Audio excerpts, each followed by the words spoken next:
Thank you for joining Dr. James, Rini, and I, the Curiosity Conduit, Dana Ortiz, for a look behind the curtain of letting destiny deliver. Dr. Rini is a practicing psychotherapist for the last 46 years, and I am a retired law enforcement officer with 26 years experience and am now a psychology student. Please feel free to add comments or ask questions below, and make sure to subscribe and like. Dr. Rini or I will be happy to answer any questions you have. Today, we will be discussing pain, pleasure, and fear to offer another part of the transformative path to self-expression and spiritual growth. This conversation may lead to feelings of inspiration and curiosity, and it could also create some inner movement. That's all welcome. Life will reveal your destiny through all opportunities you keep yourself available for. So allow yourself to stay open and let's see what destiny delivers. So, in your book, you mention a Dr. Mendel.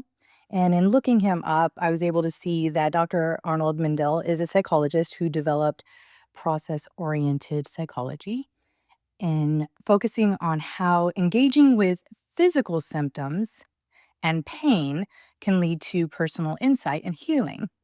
Can you explain a little bit about what Dr. Mendel's work entailed and how it just interacts with your book?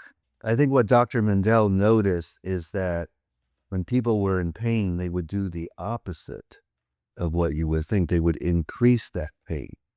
And by increasing it, it lessened it. Then another example he gives is a gentleman who had, I think, stomach cancer or something. And really what had happened throughout his life is he was repressing all his emotions. And he gave him permission to feel the pain in his stomach. He intensified the feeling in his stomach. And then all those emotions came through. And the guy actually was able to live longer as a result of that. So pain is a messaging system. And as I like to say, pain serves a therapeutic function. We all want to avoid pain and run from pain and eliminate it, but it serves a very important purpose. People who can't feel pain are a danger to themselves because they engage in behaviors that wind up being harmful, but they don't know it because there's no pain. So part of the lesson here is listen to your pain, feel your pain, okay, psychologically and or physically, because the pain then becomes a pathway to healing. And it sounds correct. It sounds simple, but it's not. We are in a society that's really built in such a way to avoid it. Anything that we can do to avoid it because pain is terrible. Well, society gets so many things wrong. That's part of the problem. It is, most definitely. But on what we're doing here, we can only, I guess, account for our own selves because there's still things that we can do in this society that breaks free of that. Well, and offer alternative mindsets. Oh, absolutely.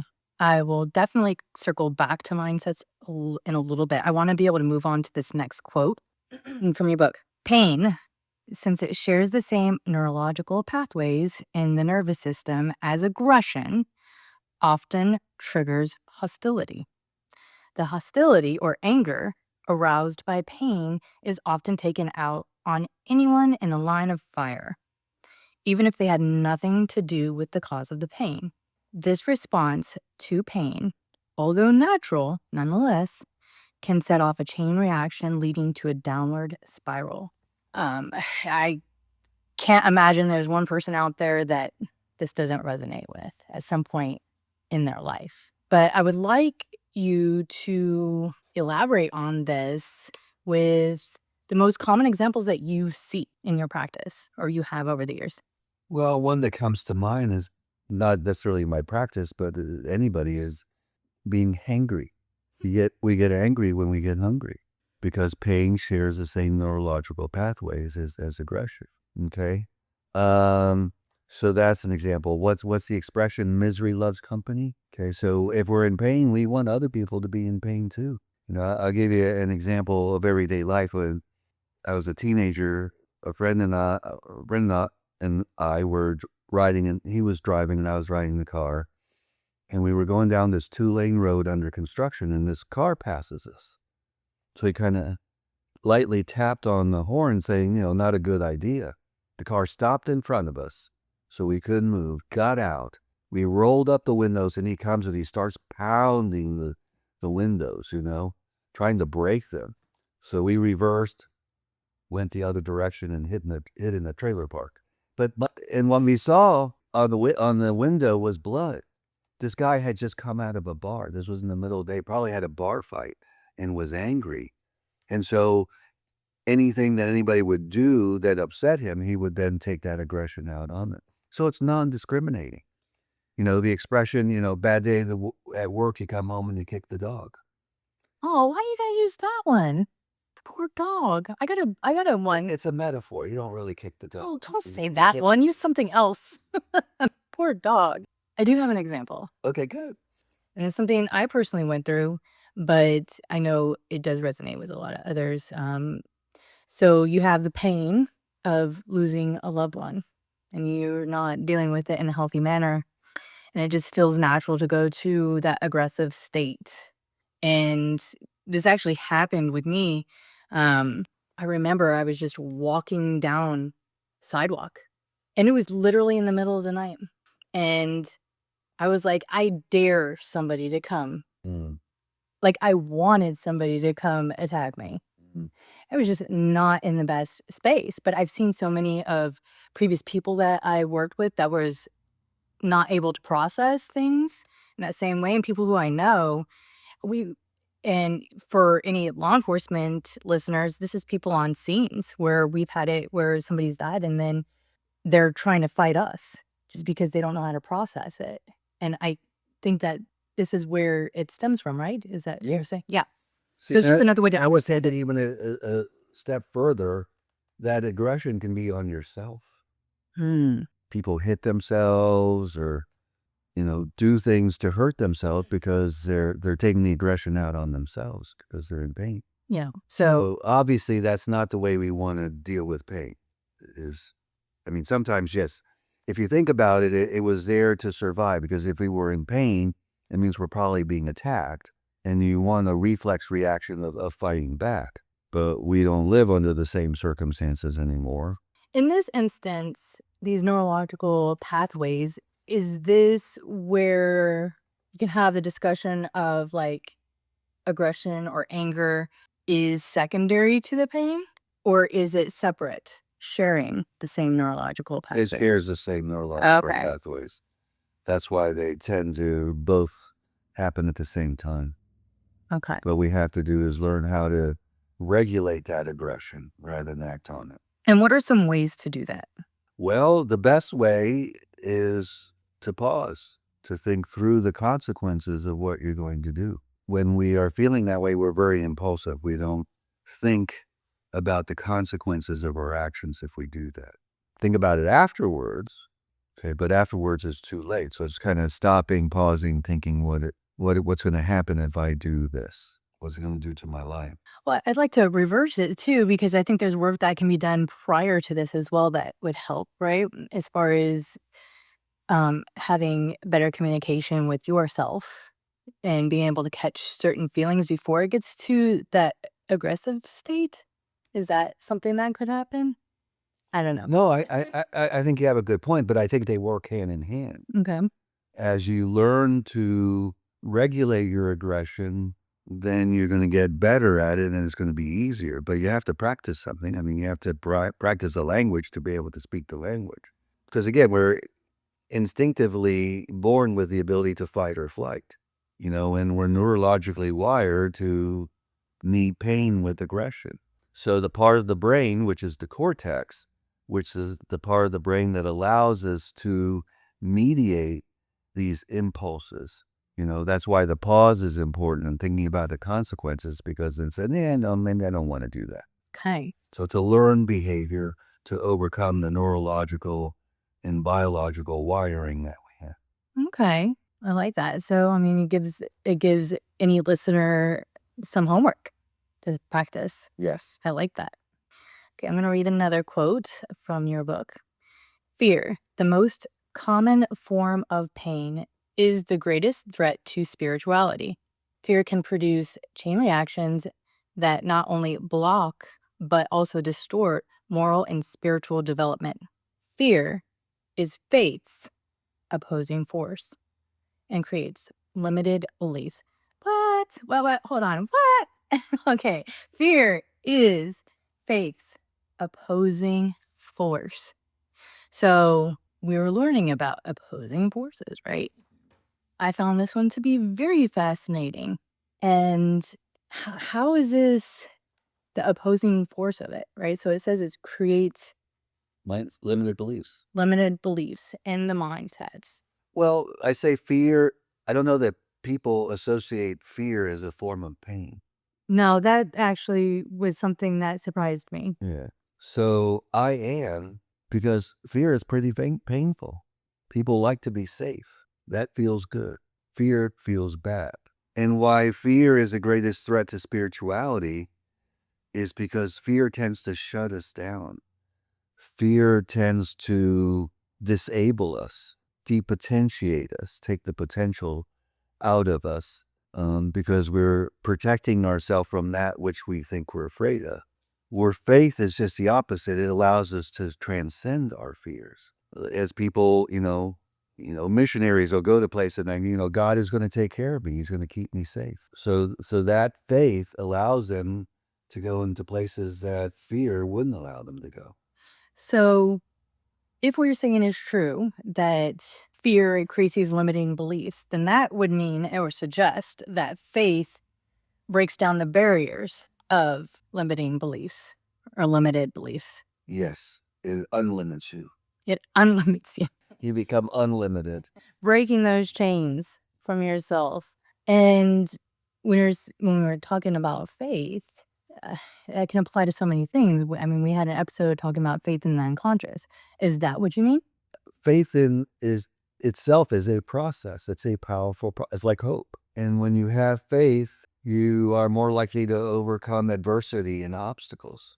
Okay. Have faith in what? Yourself, something bigger than us, God, Faithful mindsets, faith in yourself, faith in God, faith in your unconscious. faith in your unconscious. Yeah, anything that is a positive, constructive force, to have faith in that. Because we have mindsets that limit our ability, to do things. There's this movie, Hearts and Souls, got Morton Downey Jr. Robert Downey Jr.? Thank you. I knew I'd said that wrong. And it's all about this. It's about these people who are afraid and therefore never act on their destiny. And they die in a bus accident at the same time that Robert Downey Jr. is born in this show. And they are attached to him. And what he has to do in the movie is help them fulfill their destiny before they're able to go on to heaven or wherever it is. Because they haven't finished it in real life, they had to finish it. And it's just kind of a cool story because fear limits us. People who have anxiety will not do things that, I have one client, he won't go to the grocery store because he's afraid he's going to have a panic attack.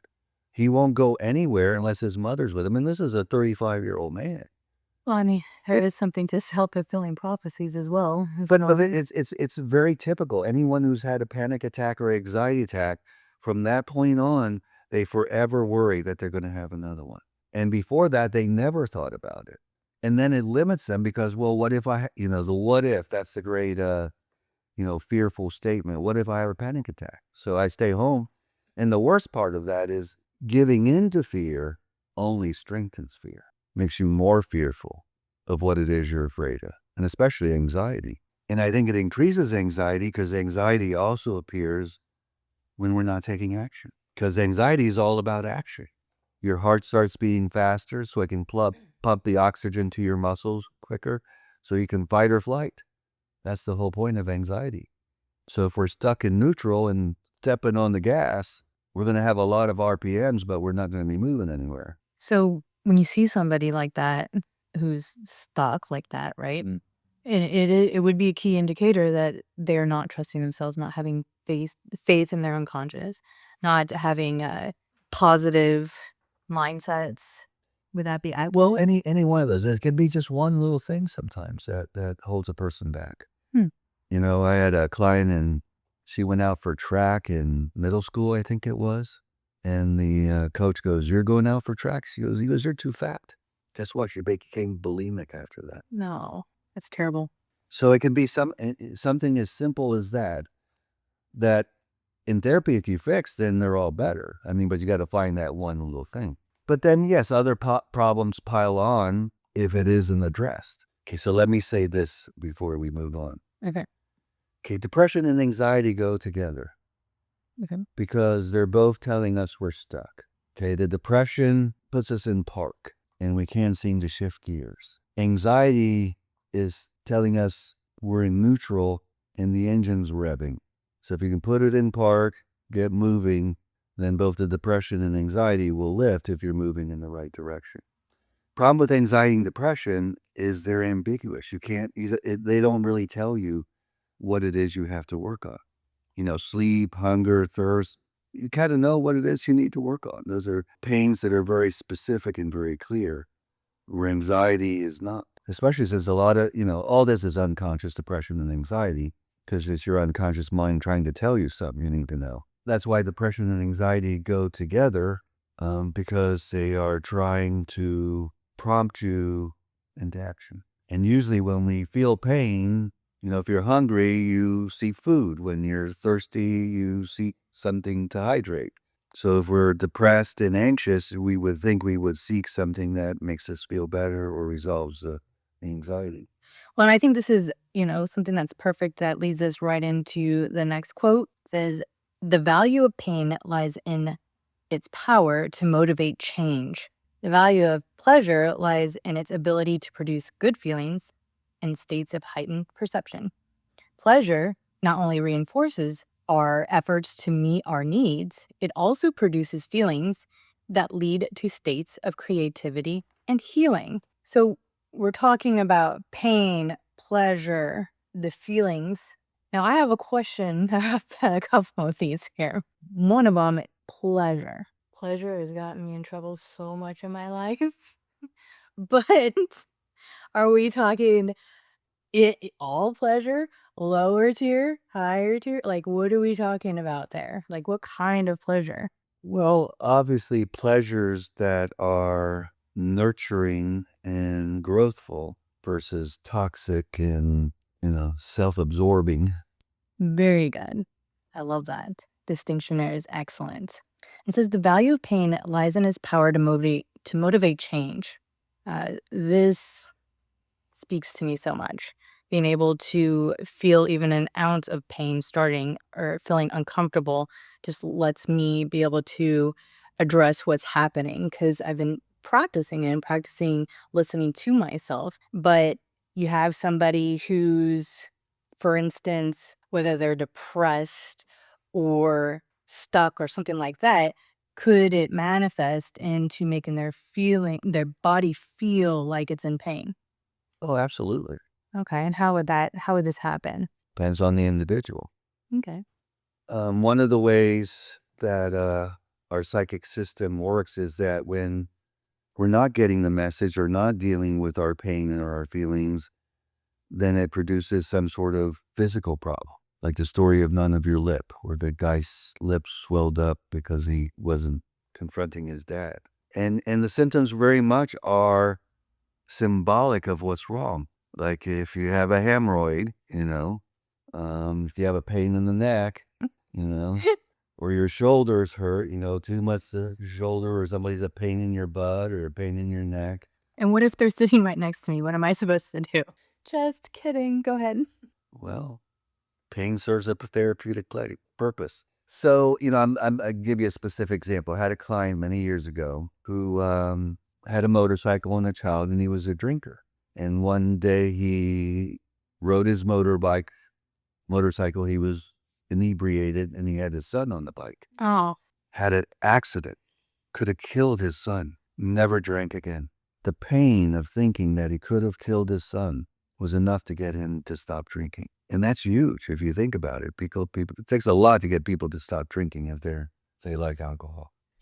well, I do. And something that I've noticed throughout my lifetime, it's typically for somebody else, not necessarily motivated for themselves. It's like for somebody else. Right.